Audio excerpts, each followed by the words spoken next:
Bismillahirrahmanirrahim.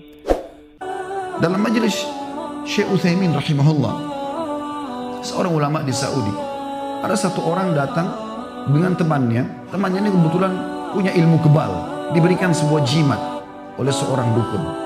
Kemudian temannya ini yang mukmin ini mengatakan, "Syekh, ini teman saya punya ilmu kebal." Kata syekhnya, "Sebentar, kita berhentikan dulu majelis. Apa benar kau punya ilmu kebal?" Dia mengatakan, "Iya Syekh."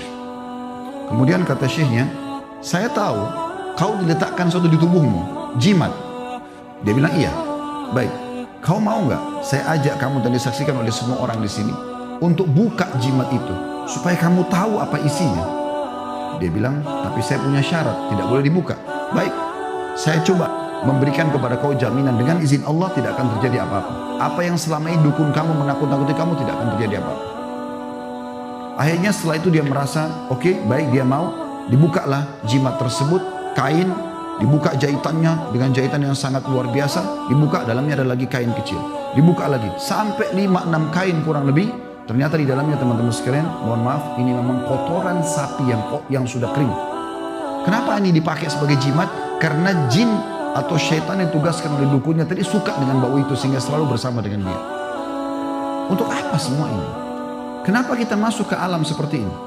Dan akhirnya Syekh memberikan gambaran kepada dia, musnahkan ini, Allah SWT akan jadi penjagamu.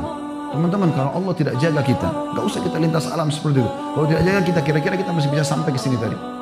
Teman-teman yang naik motor, apakah masih bisa aman dengan batu yang terlempar?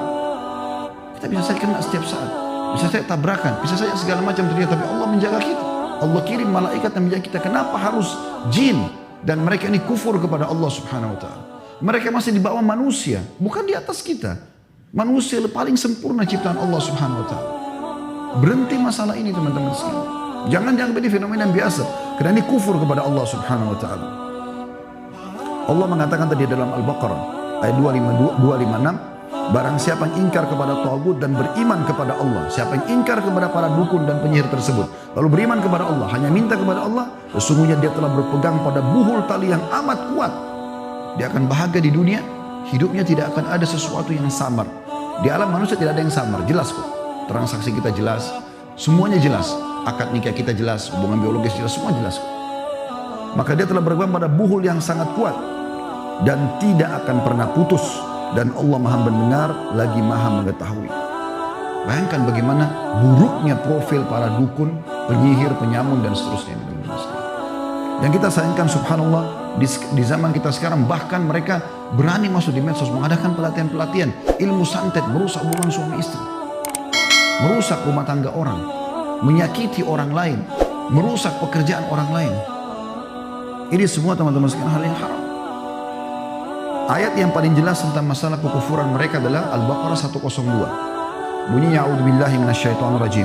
Wattaba'u ma tatlu syayatinu ala mulki Sulaiman wa ma kafara Sulaiman walakinna syayatina kafaru yu'allimuna an-nasa as-sihra wa ma unzila 'ala al-malakaini bi Babila Harut wa Marut wa ma yu'allimani min ahadin hatta yaqula innama nahnu fitnatun fala takfur فيتعلمون منهما ما يفرقون به بين المرء وزوجه وما هم بضارين به من أحد إلا بإذن الله ويتعلمون ما يضرهم ولا ينفعهم ولقد علموا لمن اشتراه ما له في الآخرة من خلاق ولبئس ما شروا به أنفسهم لو كانوا يعلمون. Kata Allah Subhanahu wa taala, dan mereka mengikuti apa yang dibaca oleh syaitan-syaitan pada masa kerajaan Sulaiman, dalam kurung, dan mereka mengatakan bahwa Sulaiman yang mengerjakan sihir. Syaitan-syaitan menyebarkan fitnah itu. Sulaiman tidak mengerjakan sihir, kata Allah. Hanya syaitan-syaitan itulah yang kafir, kata Allah. Allah memastikan mereka kafir karena mengerjakan sihir tersebut. Mereka mengajarkan sihir kepada manusia dan apa yang diturunkan kepada dua malaikat di negeri Babil, yaitu Harut dan Marut. Sedang keduanya tidak mengajarkan sesuatu kepada seorang pun sebelum mengatakan, sesungguhnya kami hanya cobaan bagimu, maka janganlah kamu kafir. Maka mereka mempelajari dari kedua malaikat tersebut apa yang dengan sihir itu mereka dapat menceraikan antara suami istri.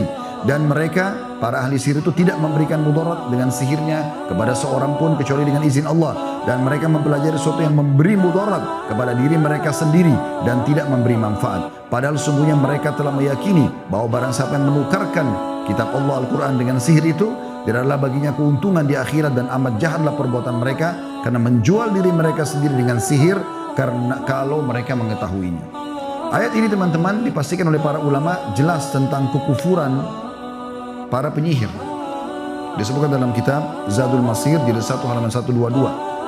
Karena banyak hal, diantaranya mereka mengaku-ngaku mendengarkan hal yang gaib atau mengetahui hal yang gaib. Ini dusta besar.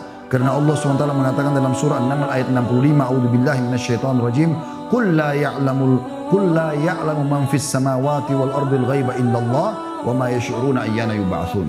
Katakanlah tidak ada seorang pun di langit dan di bumi yang mengetahui perkara yang gaib kecuali Allah, dan mereka tidak mengetahui bila mana mereka akan dibangkitkan. Nabi Muhammad SAW, apakah anda imani dia sebagai? Kalau tidak, percuma anda hadir di sini. Beliau adalah manusia mulia, pemimpin anak Adam SAW. Beliau sendiri menyatakan tidak tahu yang gaib. Kalau datang beberapa orang sahabat bertanya agama, beliau tidak tahu, beliau diam. Tunggu wahyu datang, baru beliau sampaikan. Sampai pernah ada seorang munafik hadir bersama Nabi SAW dalam satu perjalanan peperangan. Kemudian Nabi SAW kehilangan untanya. Setelah itu pemilik kemah, kebetulan Nabi SAW berada di sebuah kemah, ada seorang Ansar hadir di kemah itu. Dia memiliki kemah di sebelah kemah Nabi SAW. Di kemah itu ada orang munafik. Maka orang munafik itu di kemahnya sebelah ini mengatakan, waktu Nabi SAW bilang, untaku hilang, tolong carilah. Dia menyebarkan isu, dia mengatakan, ini kayak mengaku sebagai Nabi. Masa untanya aja hilang dia nggak tahu? Memang munafik selalu begitu. Memanaskan suasana supaya orang ragu dengan risalah dan wahyu ini. Maka yang terjadi teman-teman sekalian, Nabi SAW bilang di kemahnya, turun wahyu menyampaikan kepada beliau. Kata Nabi SAW dengan santun, walaupun orang yang sudah jahat sebenarnya. Kata Nabi SAW, kenapa ada di antara kalian yang mengatakan, ini kayak mengaku Nabi, untanya aja hilang dia nggak tahu? Ketahuilah, kata Nabi SAW, saya hanya manusia biasa seperti kalian. Saya tidak tahu yang gaib. Tapi sekarang wahyu telah turun kepadaku menyampaikan, kalau untaku ada di lembah itu, disebutkan lembah tertentu, talinya kekangnya tersangkut di salah satu dahan pohon, ambillah. Maka sahabat yang beriman pergi ke lembah tersebut mendapatkan unta tersebut. Kemudian pemilik kemah yang tadi ada orang munafik ini keluar dari kemah Nabi SAW ke kemahnya. Lalu dia mengatakan, tadi ada penyampaian Nabi SAW yang sedikit unik bagi kita. Beliau mengatakan, kenapa ada di antara kalian yang mengatakan, inikah yang mengaku Rasulullah lalu tidak tahu kalau untanya hilang di mana? Lalu Nabi SAW mengatakan, ketahuilah aku manusia biasa, aku tidak tahu yang gaib. Tapi sekarang telah turun wahyu menyampaikan untaku dari lembah fulan, tali kakangannya terikat di satu dahan, maka ambillah. Maka kami pun pergi, kami temukan unta tersebut. Lalu orang-orang itu mengatakan, apa kau tahu siapa yang Nabi SAW target maksudkan tadi? Dia mengatakan tidak. Kata mereka, ini orangnya, munafik yang tadi bicara. Maka pemilik kemah itu mengebukin si munafik tadi. Tapi saksi bahasan kita bagaimana Nabi SAW sendiri mengatakan, saya tidak tahu yang gaib. Sering kali terjadi dalam riwayat, beliau menyampaikan kalau tidak tahu gaib. Bahkan dalam Al-Quran Allah mengatakan, walau kuntu alamul ghaiba lastakthartu minal khairi wa ma massani as-su'. Allah menyuruh Nabi Muhammad SAW mengatakan, kalau seandainya aku tahu hal yang gaib, maka aku tidak akan pernah ditimpa sesuatu yang buruk. Pasti aku akan dapat banyak kebaikan-kebaikan. Itu Nabi Muhammad SAW. Bagaimana dengan orang-orang seperti ini teman-teman sekalian? Ini betul-betul harus diperangi, bukan dibiarkan. Bahkan kalau hukum Islam berlaku teman-teman sekalian luar biasa. Kata Nabi SAW, haddus sahir darbatun bisayf. Hukumannya penyihir, penggal lehernya. Di Saudi sampai hari ini, kalau kepergok seorang dukun lagi praktek, nggak pakai negosiasi lagi, nggak dipercaya lisannya, karena Allah katakan mereka pendusta.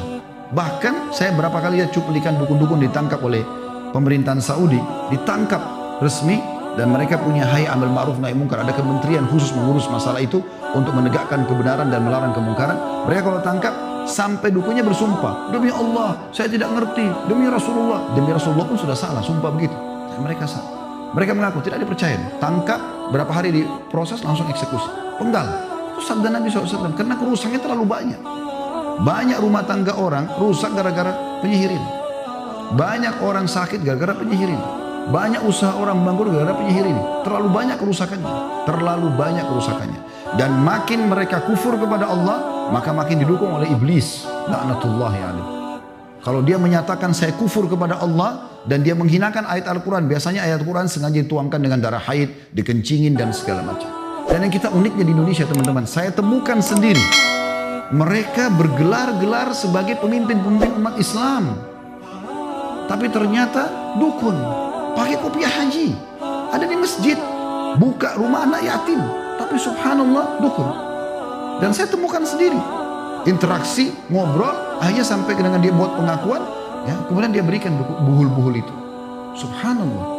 Ini ditipu betul umat dengan masalah ini. Kalau orang yang tampil jelas tampangnya memang seperti dukun, mungkin masih bisa kita ingatkan. Tapi sekarang banyak mereka, karena tahu kita mayoritas muslim, mereka berpenampilan seperti kita. La haula wa la quwata illa billah. Teman-teman sekalian, cara sederhana membedakan. Kalau anda datang kepada seorang ustaz atau kiai yang benar, kalau anda punya masalah, maka dia akan mengatakan kembalilah tobat kepada Allah. Tidak ada syarat minta foto, nggak ada syarat minta supaya sembeli ayam, supaya ini nggak ada dalam Islam. Seorang ustaz atau kiai yang benar dia hanya menyampaikan. Tapi kalau sudah mulai syarat-syarat, malam Jumat Kliwon lah, apalah segala macam, ini semua tidak ada dalam Islam. Bahkan teman-teman sekalian, banyak diantara kita tidak sadar mereka belajar ilmu kebal dengan menganggap itu adalah supaya bisa kebal. Dari mana ini?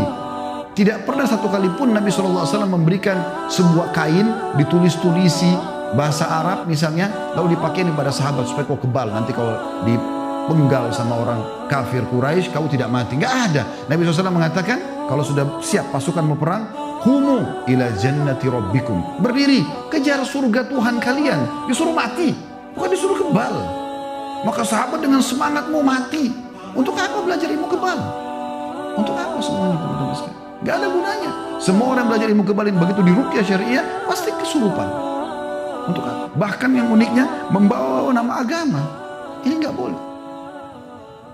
Ini tidak diterima sholatnya 40 hari. Hadis yang kedua teman-teman lebih tegas lagi. Kata Nabi SAW, barang siapa yang mendatangi dukun, peramal, penyamun, penyihir, bertanya dan percaya, maka dia telah kufur kepada apa yang diturunkan kepada Muhammad SAW. Kafir, harus syahadat lagi orang itu. Rusak Islamnya. Untuk apa? Gitu kan?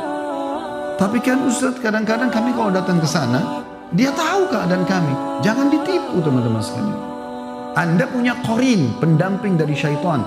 Dia di tempat prakteknya taruh banyak syaitan-syaitan itu. Kalau Anda ngerti bahasa Arab bisa nonton di YouTube sebenarnya banyak sekali cuplikan dukun-dukun yang ketangkap di Saudi. Mereka bilang, kalau pas ketangkap, kok bisa kau tangkap saya? Saya sudah sebar sekian banyak jin, dukun, banyak syaitan, gitu kan? Ada di antara mereka yang ketangkap lagi di masjid, mau nipu orang.